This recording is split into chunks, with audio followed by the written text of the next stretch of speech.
भैया या सगळ्या गोष्टी का सुरू केल्यात तुम्ही? कशासाठी सुरू केल्यात? काय याच्या मागचं राजकारण? आत्ता सांगून ठेवतो. आज तुम्ही सगळेजण मराठी म्हणून एकत्र आलात. आज महाराष्ट्रामधला तमाम मराठी आज मराठी म्हणून एकत्र आला. टाळ्या वाजू नका. मी काय सांगतोय नीट ऐका. याचा पुढचं राजकारण ह्यांचं पुन्हा तुम्हाला जातीमध्ये विभागायला सुरुवात करतील. पुन्हा हे जातीचं कार्ड खेळायला सुरुवात करणार. मराठी म्हणून तुम्हाला कधी एकत्र येऊ देणार नाहीत. हे जातीपातीमध्ये विभागायला सुरुवात करतील. आता हे सुरू केलं. काल कोणाच्या ते व्यापाऱ्याच्या कालफडीत मारली मीरा भाईंदरला. त्याच्या काय इथे लिहिलं होतं काय गुजराती?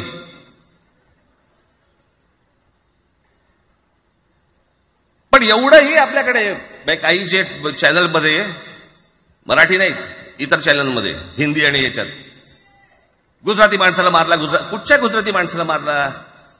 बाचाबाचीमध्ये समोरचा गुजराती निघाला, इकडचा मराठी निघाला. त्याच्यामध्ये काय गुजरात्यानं मारलं का? केवढे व्यापारी आहेत. अजून तर काहीच केलेलं नाही.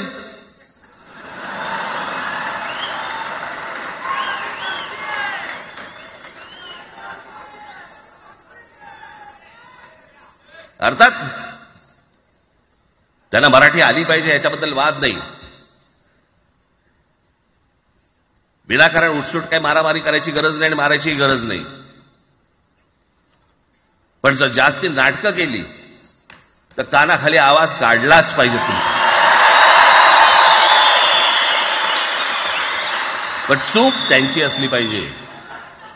आणि एका गोष्टीचं लक्षात ठेवा. अशी कधी गोष्ट कराल त्याची व्हिडिओ काढू नका.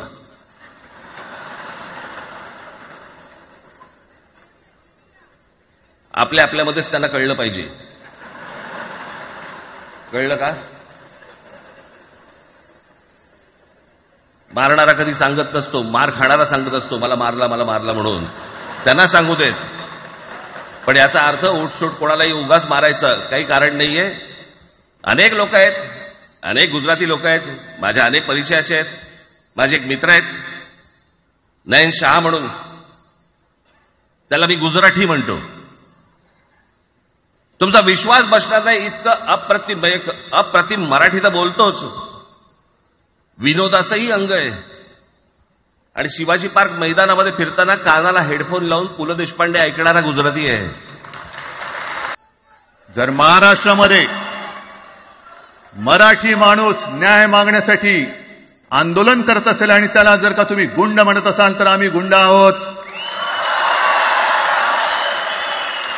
आम्ही गुंड. न्याय मागणं म्हणजे गुंडगिरी नाहीये. आणि जर का गुंडगिरी केल्याशिवाय तुमच्या दरबारी न्याय मिळत नसेल तर आम्ही गुंडगिरी करूच.